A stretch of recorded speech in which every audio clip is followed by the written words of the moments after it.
The Wild Swans। एक दफा का जिक्र है कि एक बादशाह अपनी प्यारी मलिका की मौत के दुख में बहुत गमगीन था। वो एक घने और पुरस्रार जंगल के बीचों बीच अफसुर्दा बैठा था। यह जंगल उसके महल से ज्यादा फासले पर ना था, मगर बादशाह की आंखों पर गम का ऐसा पर्दा पड़ा हुआ था कि इसे होश ही ना रहा कि वो कहाँ आ गया है। बेखबरी में वो एक खतरनाक और चालाक जादूगरनी की सरजमीन में दाखिल हो चुका था, जिसकी कहानियां सुनकर लोग लरज उठते थे। बहुत उम्दा। ये अब भी अपनी मलका को याद करता है। मेरे लिए ताकत हासिल करने का ये शानदार मौका है। जादूगरनी ने खुद को एक खूबसूरत दोशीज़ा में बदल लिया। पल भर में ही बादशाह उसके इश्क में मुब्तला हो गया। बादशाह ने फौरन उसे अपने महल ले जाने का फैसला किया और उसी दिन उससे शादी कर ली। लेकिन ये सौतेली माँ, जो कि असल में एक जादूगरनी थी, बादशाह के बच्चों पर मेहरबान न थी। वो उनसे शदीद नफरत करती थी और दिन रात बादशाह को उनके खिलाफ भड़काती रहती थी। उड़ जाओ इस दुनिया में राजहंस की सूरत में और अपनी राह खुद चुनो। बदकिस्मती से बादशाह के 11 बेटे, जो उस वक्त बाग में मौजूद थे, जादू के असर से राजहंसों में तब्दील हो गए।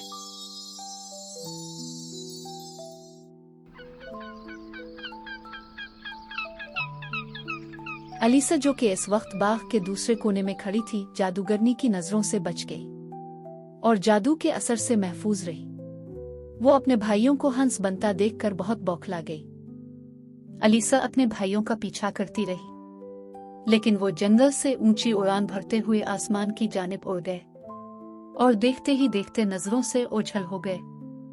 अलीसा उनके नाम पुकारती रही और आवाजें देती रही, लेकिन सब बेसूद। अब अलीसा के पास अगर कुछ बाकी बचा था तो वो था हंसों का एक पर, लेकिन उसको उम्मीद थी कि इसके भाई एक दिन जरूर वापस आएंगे। चुनांचे वो वहां करीब ही एक गार में रहने लगी। दिन आए और गए और इसी तरह कई बरस गुजर गए, लेकिन अलीसा के भाई दोबारा ना लौटे, क्योंकि वो दूर दराज एक तालाब में रहने लगे थे। फिर यूं हुआ कि एक दिन शाम को अलीसा साहिल समंदर पर उदास खड़ी थी। अलीसा ने देखा कि कुछ हंस उड़ते हुए उसकी तरफ आ रहे थे और देखते ही देखते वो जमीन की तरफ परवाज करने लगे। जल्द ही हंस जमीन पर उतर आए। जैसे ही चांद की रोशनी उनके पैरों पर पड़ी तो वो सब खूबसूरत नौजवान शहजादों में तब्दील हो गए। ये शहजादे कोई और नहीं बल्कि अलीसा के लाडले भाई थे। उन्होंने अपनी बहन को बताया कि किस तरह वो दिन के वक्त हंस और रात को चांद की रोशनी से अपनी असल शक्ल में वापस आ जाते हैं। 11 भाइयों ने अपनी इकलौती बहन को अपने साथ ले जाने का फैसला किया। रात भर उन्होंने बेट की छाल से एक जाल बोना। सुबह होते ही जब वो दोबारा राजहंस में तब्दील हो गए तो उन्होंने अपनी बहन को जाल में बिठाया और इसे फजाओं में उड़ा ले गए। सफर बेहद तवील और कठिन था और उन्हें हर सूरत शाम होने से पहले अपनी मंजिल तक पहुंचना था, लेकिन वो थके बगैर मुसलसल उड़ते रहे।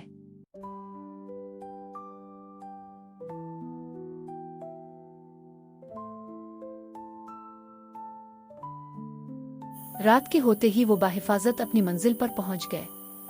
भाइयों ने अपनी बहन को तसल्ली दी कि इस जंगल में वो महफूज रहेगी। उन्होंने अलीसा से कहा कि वो स्टिंगिंग नेट्स से घिरे हुए एक गार में कयाम करे, चूंकि इन बूटियों के कांटेदार पत्तों को छूना मुश्किल और तकलीफ दे होता है।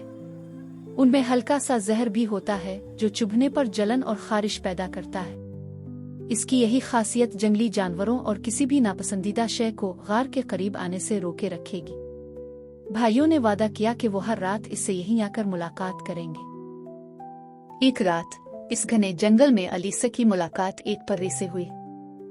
तुम अब भी अपने भाइयों को बचा सकती हो अगर तुम में हौसला और हिम्मत है, मगर इसके लिए तुम्हें स्टिंगिंग नेटल्स की कांटेदार जड़ी बूटियां चुननी होंगी, जो या तो तुम्हारे गार के बाहर उगती हैं या फिर कब्रिस्तानों में। इन बूटियों के कांटे तुम्हारे हाथों को जख्मी करेंगे, मगर जादू को तोड़ने का यही वाहिद तरीका है। तुम्हें इन कांटेदार बूटियों से अपने 11 भाइयों के लिए 11 कोट बुनने होंगे और वो कोट उनके परों पर पहनाने होंगे। लेकिन याद रहे, इस दौरान तुम्हें किसी से एक लफ्ज भी नहीं बोलना होगा, वरना तुम्हारे भाई हमेशा के लिए मर जाएंगे। अलीसा ने ठीक वैसा ही किया जैसा कि पर्री ने इसे बताया था। उसने अपने गार के बाहर से कांटेदार जड़ी बूटियां इकट्ठी की, उन्हें अपने हाथों से कुचला और इस अमल में इसकी उंगलियां जख्मी हो गईं। मगर उसने हिम्मत नहीं हारी। उसने इन बूटियों से धागा तैयार किया और फिर इस धागे से कपड़ा बनाना शुरू किया। जल्द ही इसने कोट के लिए कपड़ा तैयार कर लिया और इंतहाई मेहनत और मोहब्बत से अपने भाइयों के लिए नफीस और खूबसूरत कोट बनाने लगी। एक दिन दोपहर के वक्त एक शहजादा शिकार की गरज से इस जंगल में आया। वहां उसकी नजर एक खूबसूरत और तंदुरुस्त हिरन पर पड़ी। उसने फौरन अपना तीर कमान में जोड़कर निशाना बांधा, मगर जैसे ही हिरन की नजर शहजादे पर पड़ी, वो वहां से भाग निकला। शहजादा हिरन का पीछा करते हुए इसी गार के करीब पहुंचा जहां हिरन जंगल की घनी झाड़ियों में गायब हो चुका था। जब शहजादे ने गार के अंदर झांका तो उसने देखा कि एक निहायत खूबसूरत शहजादी खामोशी से कांटेदार धागे से कोट बनाने में मसरूफ थी। शहजादा हैरत और तजस्सुस से इसे देखता रह गया। शहजादे ने बारहा इस लड़की से बात करने की कोशिश की, इससे पूछा कि वो कौन है और इस वीरान जंगल में अकेली क्या कर रही है। मगर हर सवाल के जवाब में लड़की चुपचाप अपने कोट बनाने में मसरूफ रही और एक लफ्ज भी ना कहा। शहजादा इसकी खामोशी पर और भी हैरान हुआ, मगर उसके हुस्न और मासूमियत ने शहजादे का दिल मोह लिया। बिलाखिर शहजादे ने उसे अपने साथ घोड़े पर बिठाया। वो खामोशी से उसके पीछे बैठी रही और यूं वो दोनों जंगल से निकलकर महल की तरफ रवाना हो गए।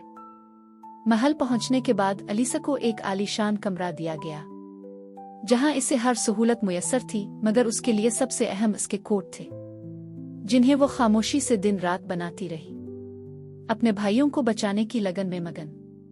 इस दौरान शहजादे की तवज्जो भी इस पर बढ़ने लगी थी, मगर अलीसा की खामोशी और मेहनत ने इसे मजीद पुरअसरार बना दिया। एक दिन शहजादे से मिलने के बहाने एक बूढ़ी औरत महल में आई, जो असल में वही जादूगरनी थी जो कि इनकी सौतेली माँ थी। हुजूर, इस लड़की की खामोशी और खूबसूरती से आप धोखा न खाएं। अब भी वो कमरे में बैठी कांटेदार बोटियों के कोट सी रही है। ये चुड़ैल होने के अलावा और कौन कर सकता है? बेशक आपको मेरे पर अभी यकीन नहीं है, लेकिन वक्त साबित कर देगा कि यही सच है। जब अलीसा अपना 7वां कोट तैयार कर रही थी तो अचानक इसके पास तमाम कांटेदार बोटियां खत्म हो गईं। इसके दिल में खौफ का साया छा गया, क्योंकि वो जानती थी कि इसके भाइयों को बचाने के लिए इसे हर सूरत बाकी 4 कोट भी तैयार करने होंगे। उसकी मजबूरी उसे रात की तारीकी में महल से बाहर ले आई। वो खामोशी से हर किसी की नजरों से बचती हुई महल से निकली और नई बूटियों की तलाश में कब्रिस्तान की जानिब चल पड़ी। पीछे से चुड़ैल, जो बूढ़ी औरत के भेस में इसका ताकुब कर रही थी, ये सब देख रही थी। वो जानती थी कि अलीसा कहाँ जा रही है और दिल ही दिल में खुश हो रही थी कि शायद इस बार इसका मंसूबा कामयाब हो जाएगा। ये देखें हुजूर, ये लड़की चुड़ैल है। रात के वक्त ये कब्रिस्तान में क्या कर रही है? सिपाहियों, गिरफ्तार कर लो इसे और काल कोठरी में फेंक दो। काल कोठरी के अंधेरे में कैद अलीसा ने हिम्मत नहीं हारी। इसने जड़ी बूटियों की जितनी मिकदार जमा कर रखी थी, इसी से कोट बनाने का काम जारी रखा। इसकी उंगलियां जख्मी और हाथ कांटों से चुभे हुए थे, मगर इसने एक लम्हे के लिए भी रुकने का सोचा नहीं। दूसरी तरफ बादशाह की कौंसिल ने भी अलीसा को जादूगरनी करार दे दिया और इसे सख्त सजा देने का फैसला कर लिया। फिर हुक्म आया कि अलीसा को मौत की सजा दी जाए। जब उसे मौत के घाट उतारने के लिए ले जाया जा रहा था तो शहर के लोग उस पर ताने और गालियां कस रहे थे। अलीसा खामोशी से अपने भाइयों के जादुई कोट बनाती रही। 10 कोट मुकम्मल हो चुके थे और वो बड़ी मेहनत से 11वां कोट तैयार कर रही थी। तमाम लोग इस जादूगरनी को जलते देखने के लिए वहां जमा हो गए थे। अचानक जैसे ही अलीसा ने आखिरी कोट मुकम्मल किया, आसमान में 11 राजहंस उड़ते हुए मैदान के ऊपर आ पहुंचे।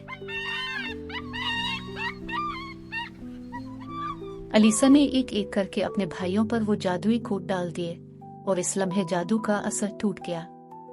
हंसों की शक्ल में बदल जाने वाले इसके भाई अपनी असल इंसानी सूरत में आ गए और सब हैरान रह गए। अब अलीसा ने शहजादे को सारी हकीकत बताई, जिसे सुनकर शहजादा शर्मिंदा हुआ और उसने अलीसा से मुआफी मांगी। शहजादे ने अलीसा से शादी कर ली और यूं दोनों की खुशियों का आगाज हुआ। उधर चुड़ैल, जिसे मालूम हो गया था कि शहजादा अब इससे बदला लेने आएगा, हमेशा के लिए वहां से गायब हो गई और फिर कभी वापस नहीं आई।